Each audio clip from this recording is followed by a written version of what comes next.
Good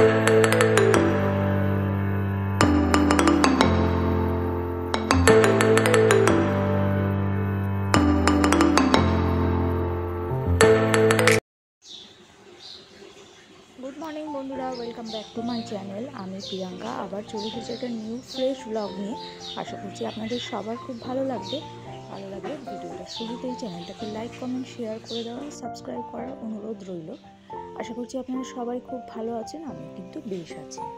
আজকে শুক্রবার, ঘড়িতে বাজে এখন ঠিক সকাল 6:45। তো সকাল সকাল একটু গাছে জল দেওয়া আর সেই সঙ্গে ছাদে উঠে ঠাকুর ঘরে চলে এসেছি। ওই যে সেদিনকে দেখাবো করেও দেখানো আপনাদের হলো না। বললাম না যে ঠাকুরের জন্য নতুন সোয়েটার কম্বল এসব কেনা হয়েছে, তো সেইগুলোই আর কি এখন পরিয়ে দিচ্ছি। ছোটো গোপালের জন্য এরকম দুটো ছোট্ট ছোট্ট পুচকি সোয়েটার, লাল আর পিঙ্ক কম্বিনেশনে, আর বড় গোপালের এইটা হলুদ আর মেরুন কম্বিনেশনে, আর রাধাকৃষ্ণেরও সেম সাইজের সেম রকম মানে পঞ্চু টাইপের সোয়েটার। আর নিতাই গৌরাঙ্গের জন্য এই রকম কাশ্মীরি শল লেখা, ওই যেগুলো যেরকম আমরা গায়ে দিই সেরকম টাইপের সব ঠাকুরের সাইজে ছোটো ছোটো। আর এই যে বাচ্চাদের মতন ছোটো ছোটো ব্ল্যাঙ্কেট, এগুলো ঠাকুরকে পরিয়ে দিলাম। ঠান্ডাটা তো বেশ ভালোই পড়েছে, আর এখন ভোরবেলা বলে কথা, কিন্তু তাই গায়ের থেকে পুরোনো ছাপাগুলো না খুলেই কিন্তু তার ওপর দিয়ে এগুলো পরিয়ে দিলাম। এই যে ফাইনালি পরানো হয়ে গেছে, দেখুন তো কেমন লাগছে, অবশ্যই কমেন্ট করে একটু জানাবেন। আর সেই সঙ্গে দিয়ে দিলাম ঠাকুরকে বাল্যভোগটা। ছাদের কাজগুলো সেরে এখন সোজা চলে এসেছি নিচের ঘরে। করে নিয়েছি এক কাপ চা, লিকার চা। আমি সকালবেলায় প্রেফার করি, সেটা তো আপনারা সকলেই জানেন যারা যারা আমার ব্লগ দেখেন মোটামুটি। আর সকালবেলা কিন্তু এই সময়টা খুবই মানে মি টাইম বলা চলে। এই সময়টায় চা খেতে খেতে অনেক কিছু চিন্তা ভাবনা বা কী করব না করব দিনের একটু মোটামুটি একটা রোড ম্যাপ বলা যায় করে নিই আর কি। আর এই সময়টা কিন্তু চাটা বেশ গরম গরমই ভালো লাগে। আর শীতকাল যেহেতু, সেজন্য চাটা কিন্তু ছেঁকে বেশিক্ষণ দেরি করা যায় না, মোটামুটি চটজলদি খেয়ে নিলেই আর কি ভালো। তারপর চাটা খেয়ে নিয়ে সোজা চলে এসেছি প্রিয়াংশের স্কুল ড্রেসটাকে ইস্ত্রি করতে।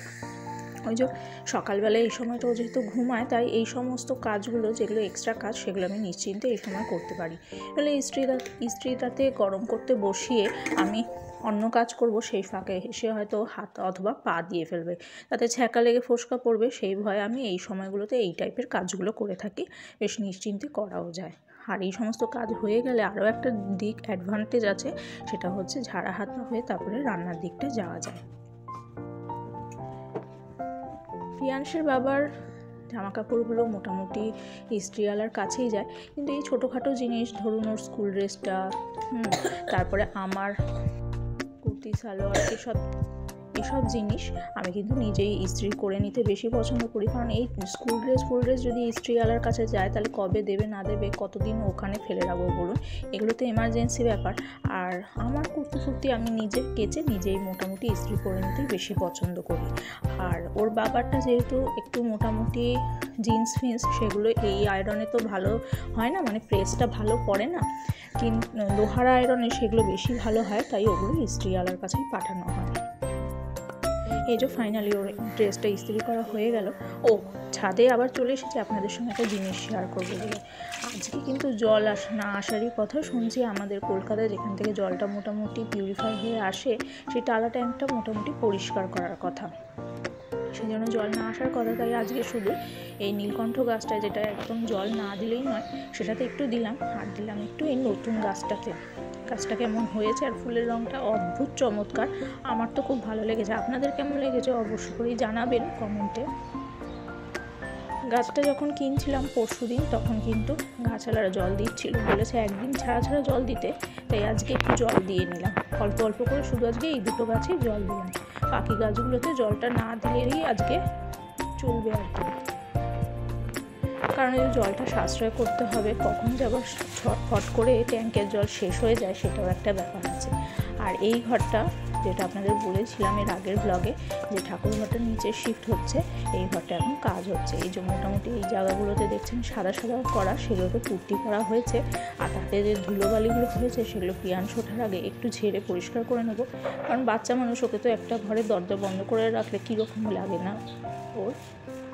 সেই জন্য আর কি ও আসার আগে, মানে ও ঘুম থেকে ওঠার আগে যাতে এই ঘরটায় নির্দ্বিধায় ঢুকতে পারে, কোনো হাবিজাবি জিনিস যেটা ওর পক্ষে ক্ষতিকর সেরকম জিনিস যাতে কিছু পড়ে না থাকে, তাই আগেই একটু ঝেড়ে নিচ্ছি।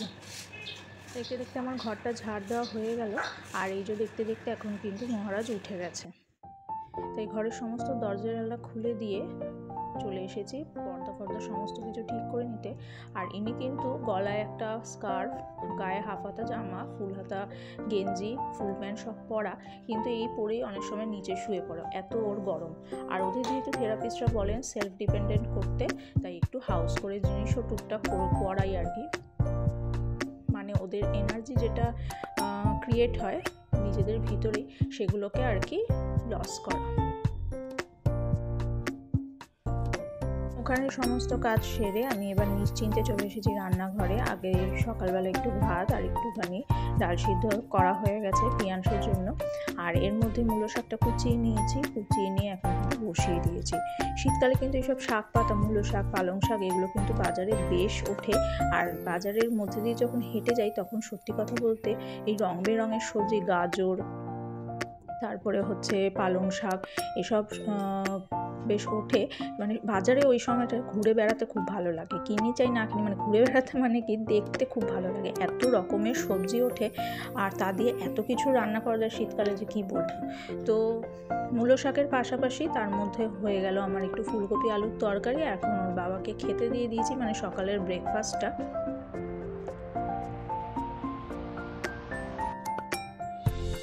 আর ডাল সিদ্ধ দিয়ে খেয়ে প্রিয়াংশ তার রোদ পোহাতে গেছে, কারণ ওর এই শীতকালটা কিন্তু ফেভারিট জায়গা হচ্ছে ঠাকুমার ঘরের ব্যালকনিটা। ওই যে রোদও পোহাবে, আবার ওখানে রোদের মধ্যে শুয়েও থাকবে শীতের জিনিস পরে। শীতকালটা কিন্তু ওখান থেকে মোটেই নড়তে চায় না। আর এরই মধ্যে দেখুন আমি কিন্তু গ্যাসে একটা বড় সসপ্যানে করে বেশ জল গরম হতে বসিয়ে দিয়েছি। এর কারণটা বলছি, এই সিলিন্ডারটায় গ্যাস হঠাৎ করে রান্না করতে করতে শেষ হয়ে গেছে, কিন্তু লাগছে ভারী। রান্নার ঠাকুরদের দেখেছি এরকম শীতকালে নাকি ওনারা বলেন শীতকালে নাকি গ্যাসটা নিচের দিকে নেমে জমে যায়, সেটা আর ওপরের দিকে ট্রান্সফার হয় না, অথচ গ্যাসটা থেকে যায়। তাই এই গরম জলটা করে আমি সিলিন্ডারটা ওর মধ্যে বসিয়ে দেবো, তাতে গরমের ভাবটা পেয়ে যাতে ওই গ্যাসটা ওপরের দিকে উঠে আসে। এই সমস্ত জিনিসগুলো সাশ্রয়ের কথা তো মোটামুটি আমাদের হাউসওয়াইফদের ভাবতেই হয়। আর পাশাপাশি আমার হয়ে গেছে পালং শাক। ওই যে বললাম শীতকালে এত কিছু সবজি বাজারে ওঠে, তা যেমন দেখতে ভালো লাগে তেমন রান্না করতেও কিন্তু বেশ লাগে, আমার তো খুব ভালো লাগে। আর তার পাশাপাশি একটুখানি করে নিয়েছিলাম সকালবেলা আলু পেঁয়াজ কলি ভাজা, আর করেছি আজকে শোল মাছ, আলু সিম আর বড়ি দিয়ে। তো রান্নাবান্না আমার শেষ, এবার যাব প্রিয়াংশের স্কুলে। ওকে অলরেডি ঢুকিয়ে দিয়ে আমরা চলে এসেছি এখানে। চিনতে পারছেন এটা কোন জায়গাটা? সেটা হচ্ছে আমার প্রিয় জায়গাটা, মেট্রোপলিটন দুর্গাবাড়ি। ওই যে আমার আরও দুটো ব্লগে কিন্তু আপনাদের সঙ্গে এটা শেয়ার করেছি। তো এই দুর্গাবাড়িতে এখন হঠাৎ করে ওকে স্কুলে দিয়ে আসার কারণটা হচ্ছে এই দুর্গাবাড়ির লাগোয়া যে মাঠটা, মানে এই দুর্গাবাড়িরই মাঠ, সেই মাঠটা বিশাল বড়। ওই মাঠে ওদের এবার স্কুলে, মানে প্রিয়াংশদের স্কুলে এবার স্পোর্টস হবে। তো আমরা বাইরে যখন এসেছি মাঠটা দেখতে, অ্যাকচুয়ালি আমি তো চিনি, কিন্তু ওই যে দিদি ফটো তুলছিলেন দেখলেন আপনারা, উনি এখানকার নন। তো উনি আমাকে বলছেন যে তুমি চেনো যখন, চলো একবার দেখে আসি মাঠটা, কারণ তাহলে স্পোর্টসের দিন ডিরেক্ট মাঠে যাওয়া যাবে। আমি বললাম হ্যাঁ চলুন না। তো আমি আর দুই দিদি চলে এসেছি। আর দুর্গাবাড়িটা তো আমার বরাবরই ভালো লাগে, সে আপনাদের সঙ্গে আগেও শেয়ার করেছি। আর এখানে এসে দেখি শীতকালের অসংখ্য গাঁদা ফুলের চারা লাগিয়েছে। এরা কি সার দেয় কি জানি, আমরা বাড়িতে এরকম একটা চারা লাগালে 2-3 দিনের পর 3 দিনের দিনেই মারা যাবে, অথবা হয়তো 2-3টে ফুলও দেবে, কিন্তু শীতকালটা যেতে না যেতেই মরে যাবে। কিন্তু এরা কিন্তু অসম্ভব সুন্দর করে সাজিয়ে যাবে। দেখুন কত কুড়ি, গাঁদা ফুলেরই করি, মনে হচ্ছে এখান থেকে একটা টব বা একটা গাছ তুলে নিয়ে চলে যায়। তো যাই হোক, এই যে সুন্দর সুন্দর কাগজ ফুল, আর চারিদিকে মানে মন্দিরটা যেমন সুন্দর, আশেপাশের সারাউন্ডিংটা এত সুন্দর যে যেই দুই দিদি আমার সঙ্গে এসেছিলেন দেখতে তাদেরও অসম্ভব সুন্দর লেগেছে। একজন তো বলেই বসলো যে আমার ছেলে স্পোর্টসে কী করবে না করবে জানি না, ওই যে দাঁড়িয়ে একজন ফটো তুলছেন, তো কী করবে না করবে আমি জানি না, তবে আমি কিন্তু এখানে এসে শুধু ফটো সেশন করবো, মানে ছবি তুলবো। ঠাকুর এখন সন্ধ্যা আছে তাই দোতলায় ওঠা যাবে না, গেটটা তো বন্ধ আপনাদের দেখালামই। আর এই হলটাতে অষ্টমীর দিন ভোগ খাওয়ায়, তো খুব সুন্দর হলটা, আর সাজিয়েছেও দারুণ। এই সমস্ত কাগজ ফুল বা কী সুন্দর ফুলটা, যেমন সুন্দর ফুলের কালারের ভ্যারাইটি আছে আর তেমনই সুন্দর ফুলগুলো, কাগজ ফুলগুলো দেখুন অস্বাভাবিক সুন্দর লাগছে। আর এর মধ্যে গাঁদা ফুলের চারাগুলো তো দেখে মনে হচ্ছে এরকম ফুল যদি আমাদের বাড়ির ছাদ বাগানটায় হতো। দেখুন একটা পোকা বসে, ফুলেরই পোকা মনে হয়, বসে বসে মধু খাচ্ছে। তো চলুন মাঠটাও দেখবো। এরকম সুন্দর ফুলের গাছগুলো সত্যি কথা বলতে প্রতি বছরই শীতকালে দেখি যে নানান মানে যেগুলো দর্শনীয় স্থান সেসব জায়গায় এরকম ফুলের গাছ লাগানো, সেখানে ফুলগুলো কি সুন্দর মেনটেন থাকে গাছগুলো। কিন্তু বাড়িতে নিয়ে লাগালে ওই যে বললাম খুব সফিস্টিকেটেড গাছগুলো একটু মানে আয়ুটা কমই নিয়ে আসে। এই যে মাঠটা তো আপনাদের সঙ্গে আগেও শেয়ার করেছি, অসম্ভব সুন্দর মাঠ, কোনটায় একটা বাচ্চাদের পার্ক আছে, ফাউন্টেন আছে। তো ভিডিওটা এই পর্যন্ত থাক, ভালো লাগলে অবশ্যই চ্যানেলটাকে লাইক কমেন্ট শেয়ার আর সাবস্ক্রাইব